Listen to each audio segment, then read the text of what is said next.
yang dilakukan oleh Pak Luhut tentang kenaikan masuk Candi Borobudur. Yang sebetulnya itu masih umum, karena sebetulnya nggak ada kenaikan. Jadi sebetulnya ini yang perlu dikira adalah loh, kok nggak ada kenaikan? nggak ada kenaikan. Karena masuk Candi Borobudur sejak 3 tahun terakhir ini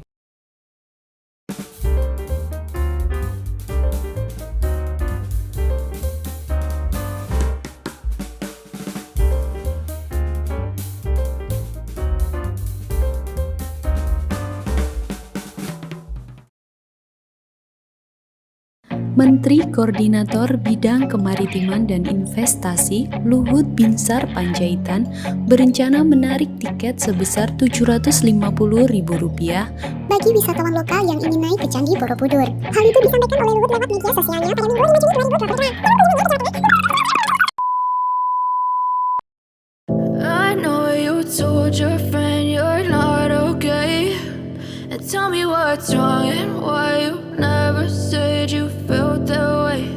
And guess you're trying to stay strong and fake a smile until I look away. But I've known you too long, it hurts to watch your blue eyes fade to gray as you fade away, as you fade away. Ya, hari ini kita bertemu dengan Profesor Dr. Kajung Marijan. Beliau ini adalah Komisaris Utama PT Taman Wisata Candi Borobudur, Prambanan, dan Ratu Boko. Itu yang sekarang. Tapi sebelum ini, beliau adalah Dirjen Kebudayaan Kementerian Pendidikan dan Kebudayaan Republik Indonesia.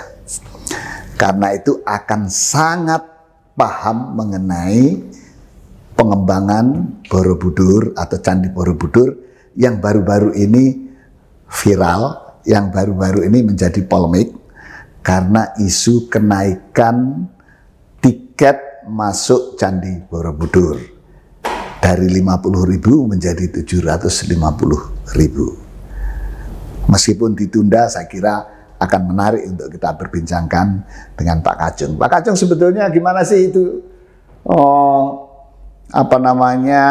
asal-usul tentang polemik itu? jadi munculnya isu itu kan tidak lepas dari declare lah yang dilakukan oleh Pak Luhut tentang kenaikan masuk Candi Borobudur. Yang sebetulnya itu masih umum, karena sebetulnya nggak ada kenaikan. Jadi sebetulnya ini yang perlu dikira adalah loh, kok nggak ada kenaikan? Nggak ada kenaikan. Karena masuk Candi Borobudur sejak 3 tahun terakhir ini itu memang hanya sampai pelataran. Kenapa hanya sampai pelataran? Karena Dirjen Kebudayaan yang menguasai candi itu melihat kalau terlalu banyak orang naik ke atas, ini bahaya. Karena itu stop dulu. Nah, sehingga karena stop dulu, maka pengunjung hanya sampai pelataran. Tiket 50.000 untuk orang dewasa dan 25.000 untuk anak-anak, termasuk pelajar. Itu ya sampai pelataran itu. Dan itu tidak akan naik. Paling tidak sampai tahun ini tidak naik. Nah, hanya kan begini, banyak orang itu mengajukan usulan, kalau candi nggak boleh dinaiki sama sekali kan sayang. Nah, maka sejak lama sebetulnya Kementerian Pendidikan dan Kebudayaan itu, termasuk waktu saya menjadi dirjen, melakukan kajian kira-kira berapa orang sih yang bisa naik ke atas. Muncullah angka 1.200 orang per hari. Oh, per hari? Per hari nih. Nah, 1.200 ini per hari kemampuan itu beban konstruksi untuk menampung iya, per hari itu tidak pada saat bersamaan. Tapi ada kloter lah. Oke. Jadi misalnya taruhlah berapa orang, 100-200 misalnya, sampai terakhir jam 5 sore misalnya gitu. Nah, Jadi yang sebenarnya terjadi adalah usulan tiket itu bukan kenaikan tiket, tapi ada tiket baru untuk naik untuk ke naik ke candi. atas. Gitu loh. Kenapa? Karena misalnya gini, beberapa hari tertentu, terutama sekali hari Sabtu Minggu, itu pengunjung Borobudur itu di atas 5.000, bahkan di atas 10.000. Hari raya kemarin jelas sampai 25 ribuan. Nah, bayangkan kalau naik ke atas, 20.000. misalnya, taruhlah gini, taruh 5.000. 5.000 yang punya privilege bisa naik ke atas kan yang 1.200. Berarti ada 3.800 yang tidak naik. Jadi, ya emang nggak naik sampai pelataran. Nah, tarif 750 itu sudah berlaku sejak kapan? Belum. Oh, belum berlaku. Belum. Jadi nah, gini, selama ini kalau kemudian bayar 50.000 di pelataran, sampai pelataran. sampai pelataran, terus kemudian, tapi kan faktanya masih ada yang naik juga kan? Enggak. Yang naik itu pasti ada khusus. Setelah 3 tahun terakhir nggak boleh. Oh, yang naik itu mesti ada permit khusus, Ada permit khusus. perkhususan. Misalnya ya ada seorang rohaniawan Buddha yang mau ke sana, atau mungkin ada Pak Presiden kemarin kan, Pak Presiden ke sana, ya bisa. Tapi kemarin kan di viral di medsos kan, yang dipersoalkan juga itu kan, misalnya di setupanya ada orang duduk-duduk. Oh itu sekian tahun yang lalu. Oh itu gambar lalu ya? Oh, itu udah sekian ya, yang diviralkan itu sudah. Waktu saya jadi dirjen pun udah ada itu. Jadi itu adalah gambar-gambar bahkan video yang lama itu. Jadi ini penting ini, jadi untuk mengklarifikasi itu bahwa yang viral itu kemudian dipersoalkan, masa ini tempat ibadah salah satu agama, kemudian tidak ada sopan santun untuk menduduki di sambil makan lagi. Ada, gitu kan? memang kan gini, karena banyaknya, sementara petugas yang menjaga itu kan terbatas. Dan petugasnya dibagi dua. Sebetulnya saya ingin juga klarifikasi juga, Borobudur itu ada 2 lembaga yang mengelola. TWC? Di Borobudurnya itu khusus untuk konservasi. Ini Berarti itu masuk Dirjen Kebudayaan. Dirjen Kebudayaan. Ini di bawah Kementerian Pendidikan dan Kebudayaan. Kemudian yang olah wisatanya, yang olah bisnisnya, ini PT TWC di bawah Menteri BUMN. Gitu loh. Ini perlu klarifikasi. Nah, karena itu kalau nanti katakanlah nanti pada akhirnya diterapkan tiket untuk naik ke Borobudur, maka ini pemasukannya bukan di TWC dong. Nah, begini. Ini menjadi penerimaan negara di luar pajak dong. Kalau gitu. Itu kan salah satu usulannya. Usulan 700 sekian itu sebenarnya baru usulan. Jadi belum ada keputusan resmi juga belum ada. Jadi di kami pun belum ada. Sehingga misalnya kalau itu jadi kenyataan, kan dibagi nih. Ada orang yang memang tiketnya itu hanya sampai Pelataran. karena memang tidak boleh semua naik ke atasnya boleh. Misalnya, taruhlah hari ini ada sekitar 3.000-an orangnya. Hari ini ya, sampai jam berapa tadi kira-kira misalnya taruh 3.000-an. Nah kan yang boleh masuk 1.200. Berarti apa? Ada 1.800 yang nggak boleh masuk. Nah orang tiket itu kan bisa, belinya itu kan beli sebelumnya kan, bisa lewat online atau apa itu tiket yang ada yang cuma satu. Ada tiket Satu, pelataran, ada ada tiket tiket terusan, ya kan? Itu. Nah, soal misalnya ini nanti uangnya masuk kemana? Nah itu saya kira di situ ada MOU antara Dirjen Kebudayaan dengan TWC. Oke. Jadi ini saya kira supaya apa orang juga tahu. Dan misalkan gini, yang belum muncul, karena orang kan hanya muncul konsep 750, padahal usulannya ada yang khusus untuk pelajar itu cuma 5.000. Untuk pelajar itu sampai 25%. 5.000 itu yang ke Naik untuk atas. naiknya. Oke. Jadi untuk yang naik ke atas itu kan yang banyak dibicarakan kan ada tiket baru 750. Memang yang viral kan kenaikan, tapi saya klarifikasi bukan kenaikan, tiket baru. Dan Usulan itu tiket pun baru. masih usulan. Masih usulan. Itu masih usulan. Nah, ada untuk pelajar itu kuotanya kira-kira sampai 25%. Itu 5.000. 5.000 rupiah untuk naik ke atas. Ini kan privilege. Bahkan bisa jadi mungkin ada yang bebas. Misalnya rohaniawan, muda, urusan keagamaan, bisa saja diusulkan untuk bebas. Nah, gini. Oke, ini kan problemnya satu. Borobudur itu merupakan benda konservasi, Ya, ya kan? Dan itu sudah ditetapkan oleh UNESCO ya, sebagai, bahkan dianggap sebagai salah satu keajaiban di dunia.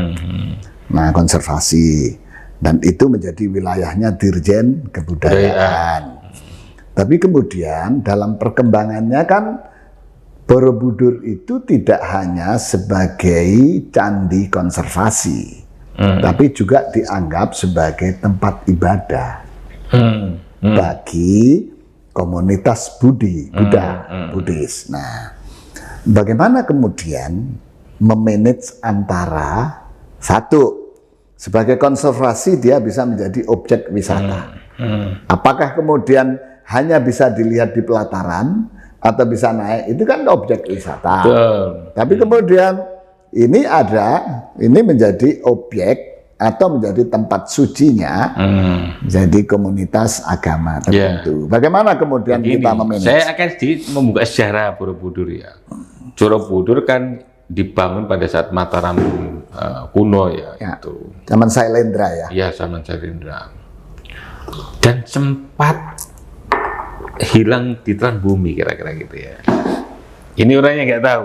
Orang Borobudur kan seperti ini, melakukan seperti ini. Saya sempat baca begini, bukan dihilang di telan. Jadi gini, maksud saya adalah kan ada misalnya letusan gunung macam-macam. Saking itunya, maka itu ditumbuh oleh. Ya.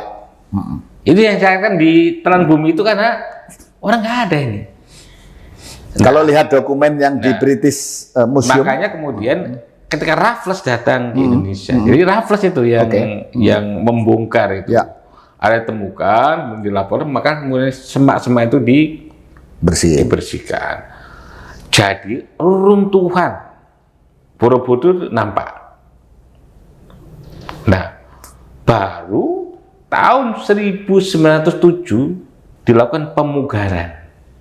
Jadi yang reruntuhan tadi dipugar tahun 1907 sampai 1911 oleh Van Eert, namanya orang Belanda, namanya Van Eert, orang Belanda ya, Robert Van Eert, ya. itu Belanda. Itu pun belum sempurna. Nah, setelah itu ada gagasan, dan di sini saya kira Pak Daud Yusuf waktu kan pernah Menteri kuliah PDANKA. di Sorbonne ya. Itu punya peran andil penting bagaimana melakukan pemugaran kepada Borobudur supaya lebih bagus lagi, supaya lebih rapi lagi. Maka atas bantuan, sekali lagi, atas bantuan UNESCO, dan ada beberapa negara yang punya kontribusi untuk bantuan ini, dilakukanlah pemugaran yang kedua antara tahun 71 sampai 83. Nah, yang kita lihat sekarang ini adalah hasil pemugaran yang kedua. Oh, kedua. Yang kedua. Yang 71 sampai 83 itu. Nah, sehingga orang tahunya kan begini, dulu ya. Nah, dulu ya nggak ada orang beribadah dan lain-lain. Saya kira enggak. Kemudian konsep sekarang ini, Borobudur itu dulu dipahami sebagai dead monument. Dead monument sudah mati. Nggak ada untuk peribadatan macam-macam, nggak ada. Memang semata-mata sebagai heritage, sebagai warisan. Semata sebagai warisan. Nah, belakangan konsepnya kan berubah. Jadi living monument. Jadi Nah, yang mengubah konsep dari dead monument menjadi living monument ini siapa? Undang pemerintah kita. Undang-undang. Undang. Oke. Jadi, nah di sini dimungkinkan itu untuk beribadah. Maka sekarang pun dimungkinkan. Nah, cuma kan gini, beribadah di heritage warisan dunia ini kan tidak seperti heritage yang biasa. Dan itu teman-teman Buddha juga menyadari itu. Nah, sehingga ibaratnya peribadahnya ya tidak seperti biasa itu di tempat-tempat peribadahan Buddha yang lain. Tetapi misalnya tiap tahun dan lain itu masih itu. Nah, sejak menjadi living monument itu, apakah Dirjen Kebudayaan atau TWC sendiri itu menyiapkan sarana atau fasilitas untuk orang beribadat nggak di situ? Gini, kan tempat beribadah orang Buddha itu kan beda dengan misalnya orang Islam ada masjid macam-macam kan begitu, tidak secara khusus itu.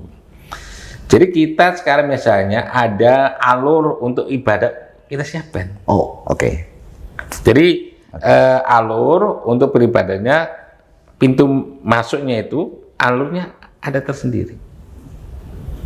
Jadi Tidak harus di atas sebetulnya ya. tidak harus berdekatan dengan stupa yang itu ya. Ya karena gini, sekali lagi teman-teman Buddha juga menyadari ini warisan besar.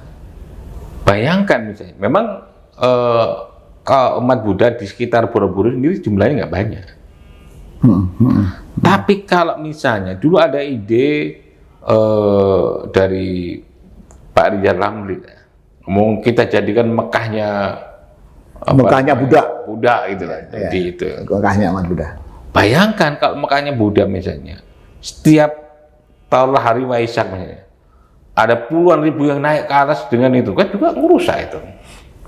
Jadi nggak seperti itu. Ada nggak konsep baik TWC maupun Dirjen Kebudayaan untuk ini? Ini kan ketika kita ngomong pariwisata, itu religious tourism itu kan menjadi penting juga, gitu ya. Betul. Nah, ada nggak konsep untuk mengarahkan ke situ sehingga kemudian ada fasilitas khusus tanpa harus merusak konservasi? Nah, tadi kan saya sebut sudah ada. Jadi kita sudah ada.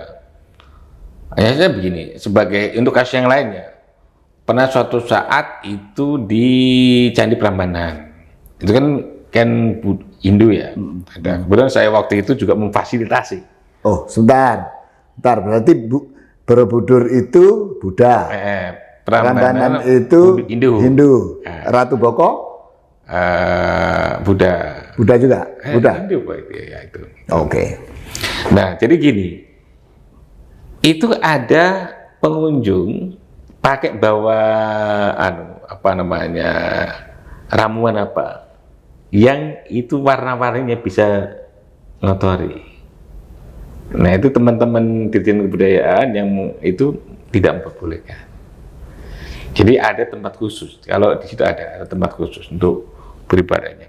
Tapi kembali tadi di Borobudur sudah ada. Jadi alurnya sudah ada, alurnya ke sana. Jadi dimungkinkan untuk teman-teman yang beragama Buddha untuk situ. Nah, hanya kan begini, sekali lagi di situ bukan hanya tempat ibadah yang living monument, asalnya kan dead monument. Kalau dead monument betul-betul hanya untuk ditonton.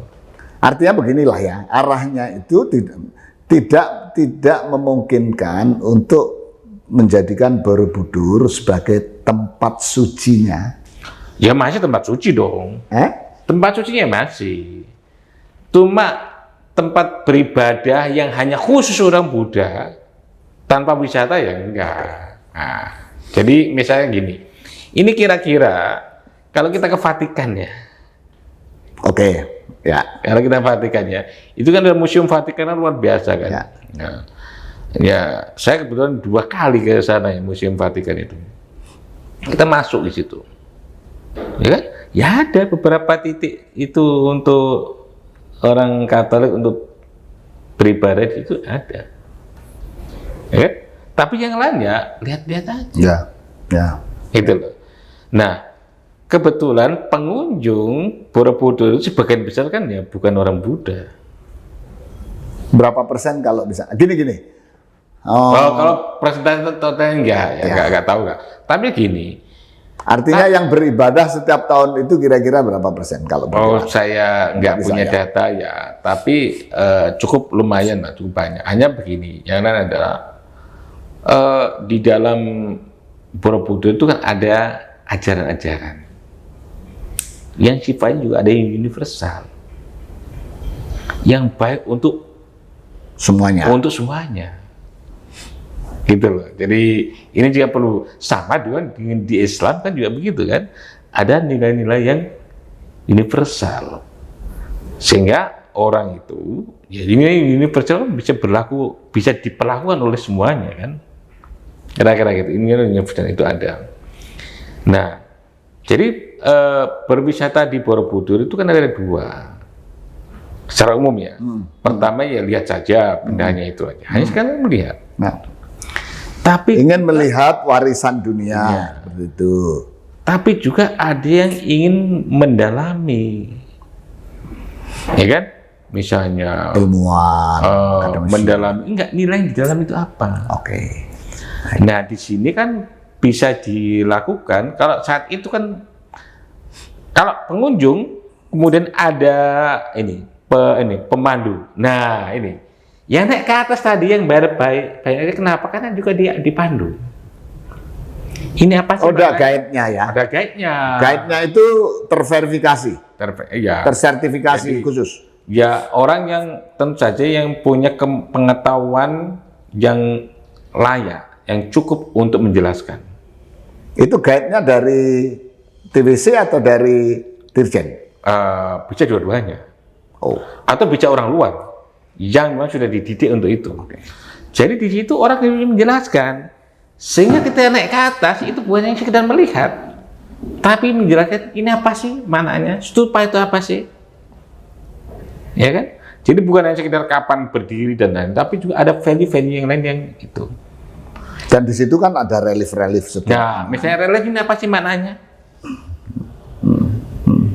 Nah, jadi sebetulnya kenapa kok mahal sebetulnya ya, usulan kenapa mahal itu satu, memang itu intervensi untuk membatasi. Kalau nggak dibatasi kan ya merusak ya kan gitu ya.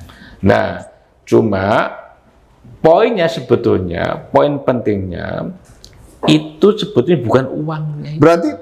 Berarti kalau kemudian ada keluhan dari agamawan, dari rohaniwan Buddha, bahwa orang Buddha tidak semuanya kaya, sehingga angka seperti itu yang diusulkan itu menjadi berat sekali. Sebetulnya itu tidak relevan ya, karena satu belum diputuskan. Yang kedua, bahwa sebetulnya beribadah itu sudah ada tempatnya sendiri. Di situ tidak harus naik ke. Tapi kalau mau naik juga ada, misalnya kan gini, untuk peribadatan kan lain kan itu loh. Ya. Jadi, kalau di Islam kan semua orang bisa berusaha. Kalau misalnya orang mau naik haji, tapi nggak semua orang bisa naik haji. Tidak semua orang bisa berhasil masuk ke Raudhah, tempat yang aneh kan ya, gitu kan. Ya kalau soal itu kan nggak ada soal biaya, tapi naik hajinya sendiri kan nggak semua orang bisa ke sana. Sama soal soal anak soleh dan tidak.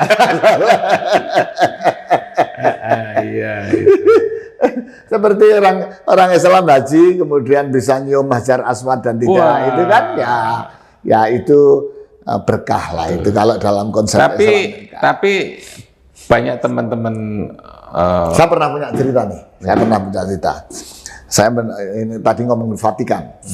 Jadi saya nemenin waktu itu kebetulan bersama Gus Yahya Vatikan yang dulu sebelum dia belum jadi ketua umum PBNU, bersama-sama dengan beberapa romo yang ikut juga di situ. Nah, ada seorang romo yang usianya sudah tua, kira-kira 86 tahun, itu secara khusus datang ke sana untuk bisa disalami paus. Paus, Gitu kan. Nah. Ikut rombongan ini. Wah itu kan harus Nah, sendiri. karena kalau disalami paus itu bagi ya seperti kita bisa mencium tangannya seorang yang kita anggap Suci. wali gitu kan. Nah, itu samalah nilainya seperti itu. Tapi ternyata justru yang bisa salaman Gus ya. Gus Yahya dan anak-anak Ansor yang ikut rombongan itu. Jadi yang dapat berkahnya itu malah bukan romonya itu. Ini beberapa teman itu pernah ke daerah lama, mengunjungi daerah lama di India. Oke. Nah, kebetulan saya waktu nggak dapat, tapi saya dapat bukunya. Saya dapat bukunya daerah lama dan ditentangkan oleh daerah lama. Nah itu nggak semua orang bisa ketemu daerah lama. Ini beberapa teman ini bisa salaman sama Daerah lama. dalam, bahkan disuguhi macam-macam, ngopi bareng lagi ngopi bareng sama dalam lama. Itu kan luar biasa. Kita waktu itu juga bicara tentang Buddha dengan dalam lama. Bahkan kita rencana mengundang dalam lama. Beliau setuju. Menarik itu. Ya? Itu sudah sekian tahun lalu. Dan kita sudah lama agendakan itu. Cuma ini ya ada problem-problem politik internasional ya. Ya, Sehingga karena Dalai Lama dimusuhi oleh China, Nah, dan China itu. lebih berkuasa. jadi sehingga belum kesampaian. Tapi kami sudah niat lama untuk mengundang Dalai Lama. Ya, kebetulan saya dapat bukunya langsung. Jadi kan nggak semua orang, walaupun saya waktu itu nggak ikut rombongan, ya lumayan lah saya dapat buku yang ditantangkan oleh Dalai Lama. Wow. Hmm. Makanya Ya, salah satu bukunya itu dikasihkan Pak Jokowi. yang ditantangkan itu waktu dirjen ya. Oh enggak, saya sudah enggak. Sudah enggak ada itu dirjen. Sudah enggak. Ini kira-kira 2019 ya, teman-teman sana. Jadi pas ke India, nah waktu yang ke India dibagi dua rombongan. Nah saya yang harusnya ketemu itu disuruh gantikan ini. Saya karena itu ya sudahlah, teman saya nggak bisa, saya suit yang itu. Sehingga saya nggak ikut rombongan yang ketemu Dalai Lama itu. Jadi tapi ya itu bukan rezeki saya ya ketemu Dalai Lama. Nah jadi untuk naik ke atas dan lain-lain ini memang kuncinya adalah sebetulnya bukan soal uangnya. Ya. Tapi bagaimana kita menghindari kerusakan Borobudur. Nah soal duit sebenarnya kita bisa diskusikan. Itu kan instrumen ya, itu usulan instrumen ya, supaya ya orang belum sudah keder duluan lah kira-kira keder duluan. Padahal intinya adalah bagaimana orang itu terbatasi masuk ke atas. Saya kira yang penting adalah yang ini warisan dunia, ini kebanggaan bangsa Indonesia yang kemudian ternyata di Nusantara ini punya teknologi yang luar biasa itu. Bagaimana membangun candi yang sedemikian besar, dan barangkali itu yang harus kita rawat terus sebagai kebanggaan bangsa, apalagi kalau kemudian itu bisa menjadi satu destinasi wisata. Apakah itu wisata religius maupun wisata umum yang mendatangkan devisa. Ya, Kira itu ya. Ya, dan yang lain adalah mungkin karena orang terbatas naik ke atas, bisa jadi ada instrumen lain supaya orang tahu. Sudah ada persiapan di situ? Sebenarnya sudah lama. Jadi waktu saya jadi dirjen kita mulai. Cuma proyek demikian itu kan proyek besarnya. Nah, saya kira bisa ada. Secara teknologi kan sekarang sangat mendukung. Sangat. Ada metaverse yang. Saya barusan juga ngobrol sama seorang yang ingin membuat metaverse Borobudur.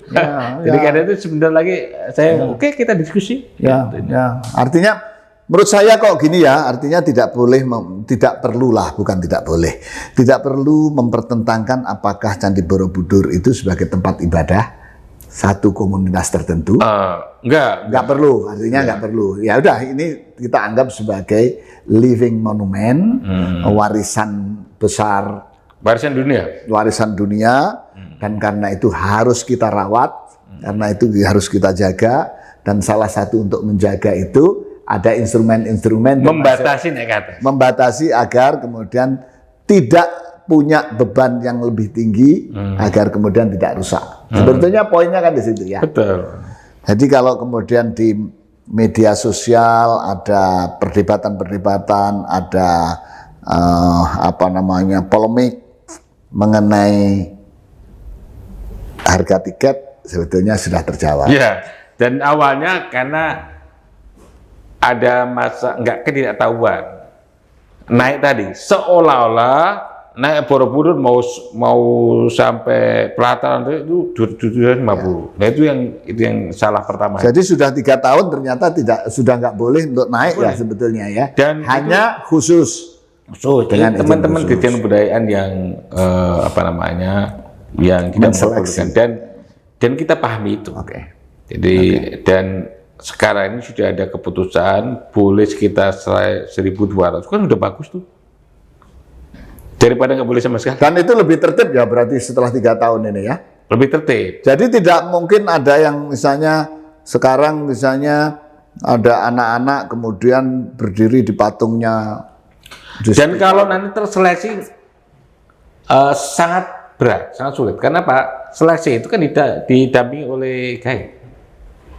Kalau macam-macam ya sudah kesemprit oleh guide kan. Guide-nya juga kesemprit ya, di blacklist. Ya. Dan mereka juga bisa di blacklist itu. Dan juga ada di situ kan juga ada CCTV ya. Kemudian juga ada petugas keamanan juga. Jadi oke ya, ngopi bareng. Kita semakin jelas dan mari kita lestarikan bersama Borobudur yang menjadi kebanggaan bangsa Indonesia ini, karena menjadi salah satu warisan dunia yang sangat terkenal. Bersama Pak Kacung Marijan, kita mengklarifikasi banyak hal. Ikuti Ngopini Arif Affandi, subscribe dan share secara terus-menerus. Terima kasih.